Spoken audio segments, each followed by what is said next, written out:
So, I've been making comics for nearly a year now on social medias and actually printing them out and selling them, things like that. And so far it's been pretty successful for at least somebody that's been starting out. You know, um, I've been in a art contest. I've been kind of won third place, but I don't know if that was really, at the time, that was really more like because there's less people or because it's actually good. I mean, I liked it. Don't get me wrong. I like the artwork that I did, but I was still kind of trying out the new format, which I still kind of am with Ibis Paint. Which, trust me, that is not fun. Having to switch over to a whole new drawing system is it's terrifying. Not knowing if you'll be able to do the things that you do on this one. I can still do Adobe Sketch, you know, it's fine, but it's still really hard to do. But see, on Ibis Paint, you do the bucket tool and it paints automatically. What's on Adobe Sketch, though, it keeps everything nice and organized. So if I want to organize, okay, this page right here will be a part of this comic. I can easily put that in. But in Ibis Paint, I have to go and track down every single comic. And that's kind of why I've been trying to do everything with Sonic Friend or Foe, I guess. That's kind of how that's been. I mean, I can still use it. I can still put them in folders and everything, but it's going to be a lot more extra work. But it makes everything look so much nicer. So pretty much let's get back on the topic of today. How I started making comics, mainly Sonic comics. So, when I was in I'll say, 4th grade, me and some friends had this idea. It was a Sonic type of video slash game idea. It was all surrounded around Sonic. Nobody was really into it as much as I was. The idea was mesmerizing to me because I actually went in and looked at the statistics and game design and things like that and try to teach myself how to program. But as a 4th grader, it's not going to work. Like, even like using Flash and, that just doesn't happen. But anyway, yeah, it was kind of like a Smash Bros. Thing, but the main idea was Sonic. Mario was in it, Pac-Man was in it, Mega Man was in it. And they'd have different teams like Sonic Heroes. And I had a full story, kind of in my head, which I still do that. I have not scripted any of these comics. They're completely from head to the tablet. And then printed. Because, like, people's like, oh, the story doesn't make sense. It makes sense if you know a little bit about the franchise itself. I know the franchise, at least where I live, better than anybody. People act like they know more than me. They really don't. I mean, it just makes sense, So pretty much, getting back on target,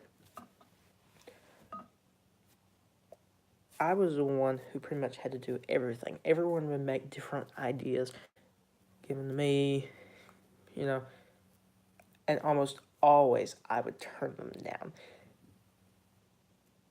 because the ideas, some of them were just so stupid. Like, they were trying to make new characters and things like that. I'm like, no, that wouldn't quite work. Because even in the 4th grade, I had a good understanding of Sonic the Hedgehog. And let's say late 2014 or 15, I got the Sonic Comic Encyclopedia. So,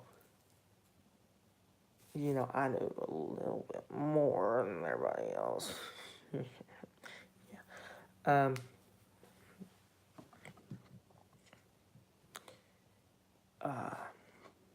So I went through and checked through all the data. And, was like, I made new characters. One was like named like Scratch. Like, I forget. It's like it was like, but he had like long claws like Wolverine, and he was kind of like Metal Sonic. And he was part of Team Chaotix because back then I still didn't know who Mighty and Ray were. I didn't have the slightest idea because they didn't talk about them a lot. Only time that really they started talking about them a lot was when After the World Collides happened in the comic series. Then the Unleashed thing happened, where pretty much there was a whole different time paradox. But, trust me, Mighty and Ray would have been in the series if I had known about them earlier. And also, I made a book about this story, because I still have it around here somewhere. I was trying to look for it before I started recording, but it was never actually finished. It was called something like really elaborate. Like, I still had the files on my computer that I was working on. It's like Sonic All-Stars Adventure, Riders, Heroes, Adventure 2 Battle. I'm like dead serious. I thought that was a good name for it.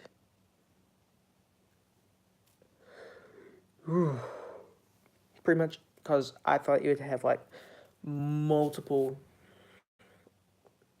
Because one of my main inspirations was Sonic Worlds, and the fan game community, who was putting all these different things into their ROMs, into their mods and things like that.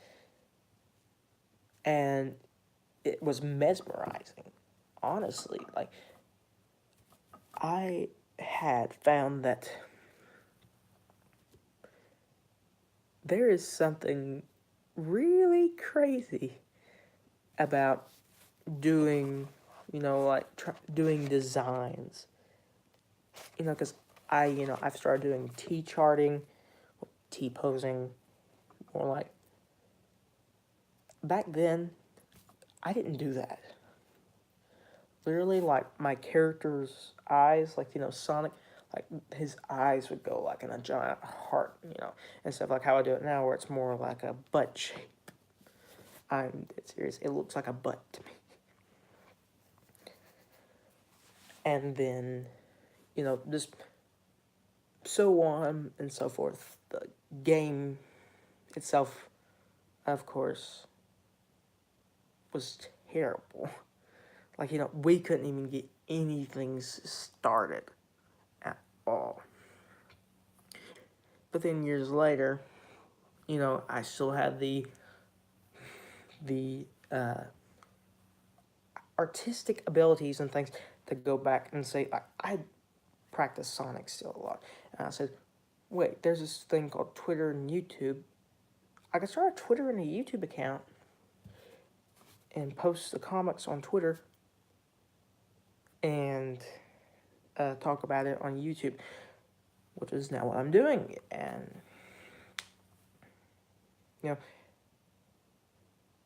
And then, shortly after I made my Twitter account, I saw this thing for an art contest. Is by this guy. His name is Glitchfish. And I saw like this video, and he was drawing a picture of Sonic Mania. Sonic Mania not even being out at that time. No, I take that back. He did Sonic Forces. I actually have the art print because I won third place in that. And I can't really brag because there's people who was way better than me. You know, I mean, my family was proud of me, and I'm glad for that. But still, you know, it wasn't as good as I wanted it to be. You know, now if there was another art contest, I could do a lot better than I did before because I've learned a little bit more about shading, about how different things happen in, like, you know, right now in high school I am taking a art class to get better with my skills in art, not only with Sonic but with just in general things. Game design to learn about how to craft levels, you know, and get some kind of distinctive elements, you know. So maybe I'll start back with a game idea one day. One day.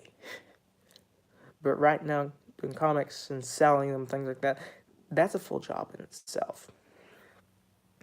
I like to tell everyone, we're almost to our goal of $60 for Smash Bros. By selling comics and things like that. I've really done a lot. You know, I mean, they've been getting a little bit less popular. Like, when I first did start selling the comics and things like that, it was way more popular than it is now. Which was only like 2 weeks ago. Ugh. Yeah, I started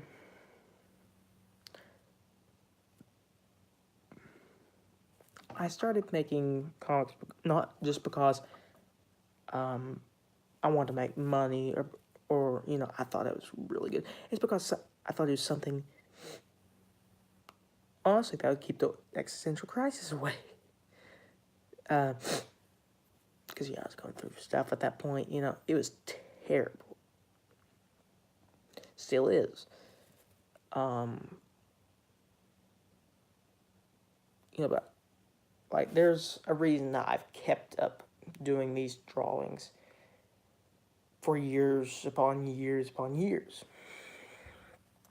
To get better at the actual art and the actual criticism of, you know, my own comics. Criticism is something that I have hardly ever taken lightly. Like, it's like a personal offense to me when somebody does that. Because, like, you know, I don't think my comics are the best thing in the world, because they're not. They're not. There's many other people that's way better at art than me. But, I mean, like, the least you could do is, like, try not to be an absolute jerk about it.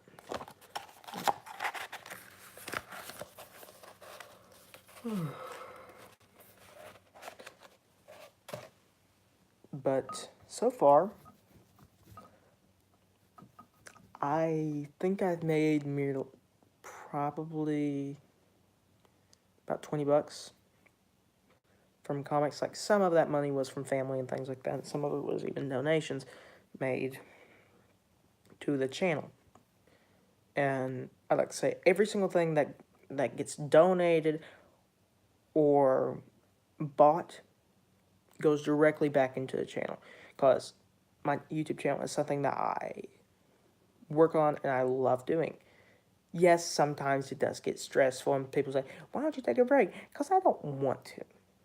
You know, I haven't taken a break since June of last year. I literally started on my birthday creating content. Because I really, really like, you know, things. Also, the kind of the story is that my mom bought me an art pad for Christmas. Use it a little bit, you know, but honestly, the art was, see, it's a Wacom tablet, and you know, I could not get it to work right because the lines were very weird. And, you know, I'm more like a pencil to paper person. I have to see what I'm drawing, you know, or it's going to be a mess. I mean, after a while, I kind of got used to it, but I was like, I can't draw comics on this thing, you know, because none of my lines were straight, and, you know, the screen compared to the tablet was very small. It's about this big, you know, and, you know, the iPad, you have the whole surface area of the comic to it.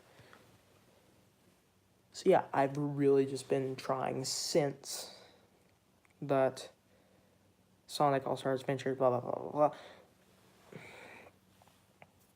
And I've really been trying to work on that story, actually, lately. Like, after, like, the crossovers and things like that with these,